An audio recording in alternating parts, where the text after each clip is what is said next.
先欢迎 Juliet，Hello， 很开心又见到你了。是，谢谢你，谢谢安排到我们的杜邦的布什过来。那台湾的一个重点就是 IC 载板，这2年最火的了，是今年是最火红的，没错。那其实 IC 载板的记录和细线化的系数，现在重点已经不是在细线，我要做到多细。对，现在的重点反而是良率哈，在现在的制程，比如说20麦克pitch的良率，我可以达到60%，可不可以达到80%？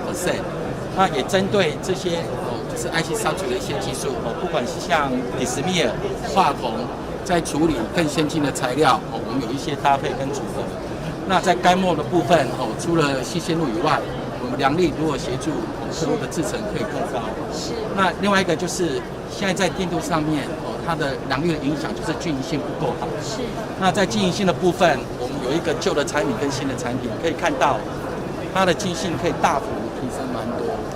那在细线路的部分今年的电镀挑战就是因为你的线路越来越细，纵横比跟一般 pattern 的难度越来越高。是。所以我们也针对在电镀的反应结构上面，如果把细线路的厚度去提升，达到整体的均匀性，也可以看到这个提升了将近40% 左右。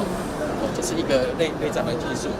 那 IC substrate 其实还有一个点就是因为配合半导体它 step die 跟 multi die 的一个需求，那它的bumping它的同处的部分的 pitch 也越来越小。是。那也针对后段的就是我们讲的 first layer 跟 chip 的接触的部分，不管是干墨还是 cover pillar 的一些 solution， 我们一起在搭配，而且这边的 bump pitch 的挑战也是越来越小，是也是越来越大。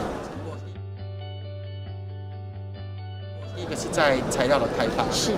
那材料的开发，我们要先要求到做 reduce， 减少有氦物质的使用。